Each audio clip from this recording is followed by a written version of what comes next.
mailbag time. Bunch of stuff here again. See what we got. Yeah, but links down below for these things too, if I can give you links for things, as always. Look in the description if you're interested in anything. So these are a selection of different connectors.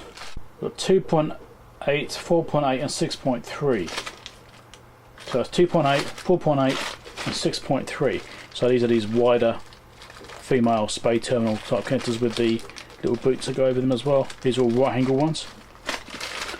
I realised I didn't actually have some of these sizes. I think this one here I didn't have, and this one here I didn't have. I was just browsing around looking for something, and I just happened to stumble across them. I thought, oh, okay, I'll get some of those. Could be useful.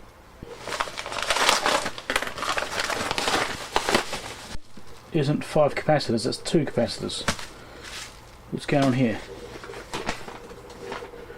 Hold on, let me check the invoice. It says they're 75. Well, this isn't right. Because what's in here isn't the same as this, is it? What does it say here? 100 microfarad, 450 volt, 20%. 100 microfarad, 450 volt, 20%. 2. 3. So how is 3 of the same smaller than 2 of that one? What have they done? Last time I tried to talk to element 14, they're absolutely useless. Seriously?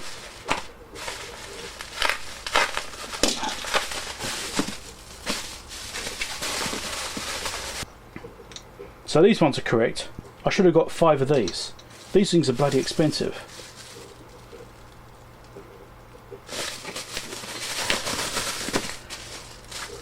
And these are not the same thing. They grab completely the wrong parts.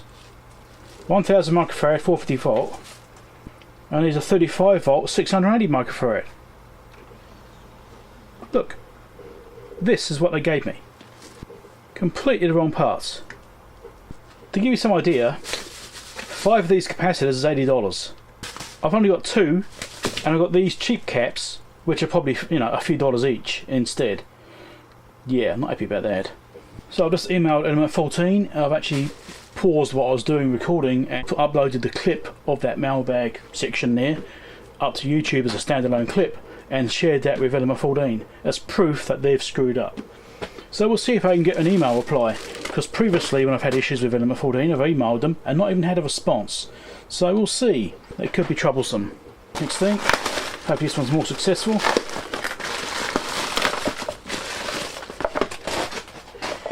Remote tow commander. Right. So this is a remote for my new camera. So you may have noticed I'm using a new camera, which is now one of my videos are in 2K. I could do 4K, but for me upload speed is a bit of an issue, as well as, I mean, I'm not so worried about processing time for encoding, but yeah, anyway. I've got a 4K camera now.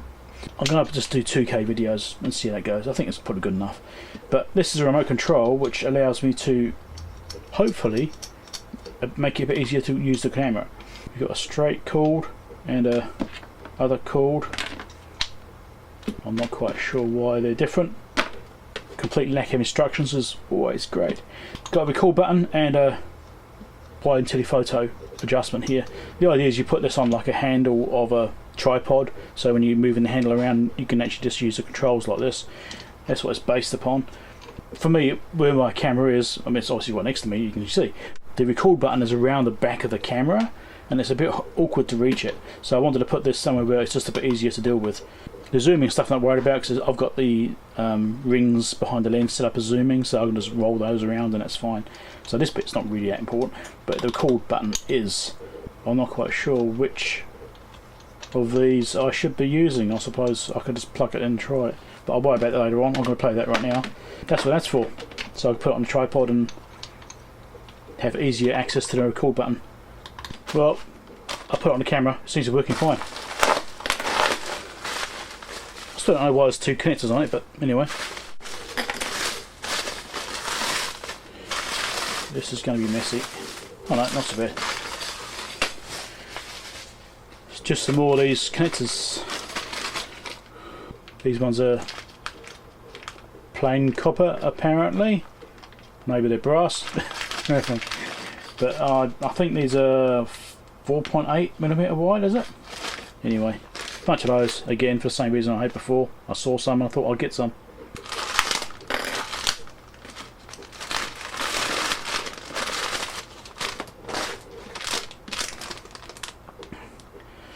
So these are USB-C adapters. Male to male adapter. Both of those. Supposed to be able to do 40U apparently. Apparently. It's male to male.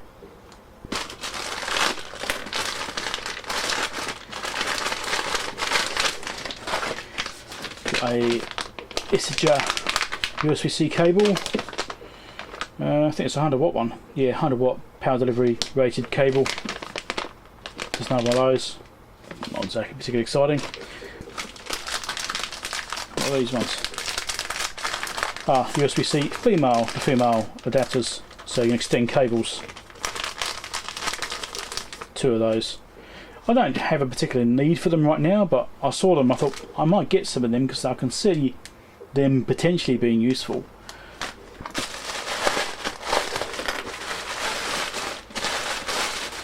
It's another mouldy pack. Wow, I could have done like 3 mailbags in this thing.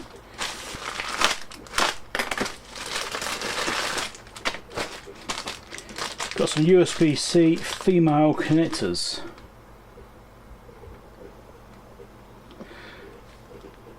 So you can panel mount on these things and use these to generate like a 5 volts rail or something like that.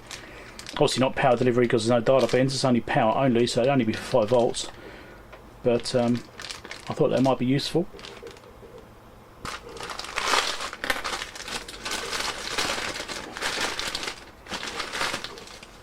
So these are some adapters. So USB-C adapters, you can see there's 10 of them here. So it's just a breakout board basically.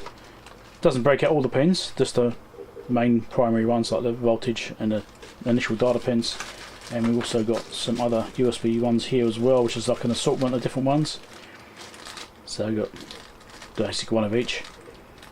So basically I wanted these so I could hook these up to my electronic load and just load power supplies or whatever up and do testing.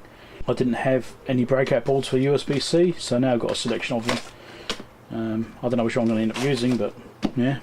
So the reason I've got those is because I've got this, which I have built just manually, just some other breakout boards.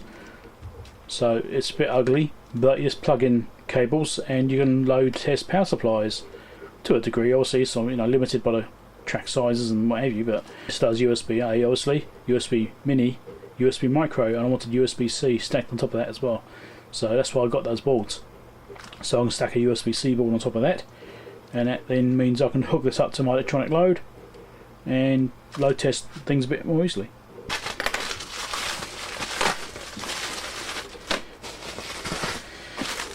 So it seems to be a USB mailbag, doesn't it? Yeah, USB-C inline switches.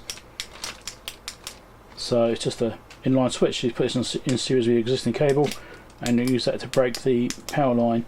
So that's what that's for. It's got an indicator on there as well. I've actually got a USB-C thing charging right over here right now. I've got my thermal camera charging up. Let's plug this in. What could possibly go wrong? So plugged in, there we go. So that shows the power coming on and off. I don't think it will do anything on the camera itself because it's currently turned off. Here you go, it shows charging now. So yeah, looks fine. I've got that for the Raspberry Pi, so I can use it as a external shut-off for the Raspberry Pi 5.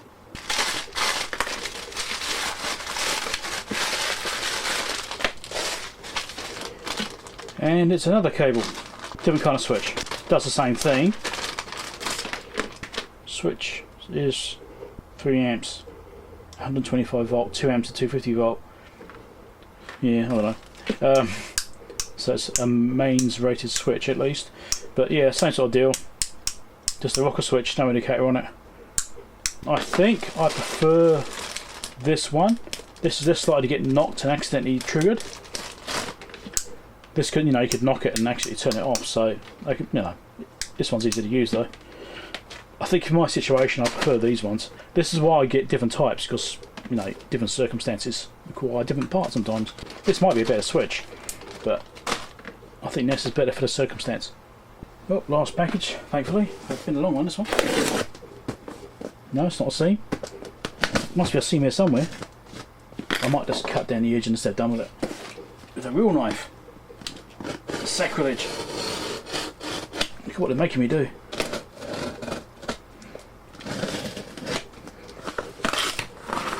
Yeah.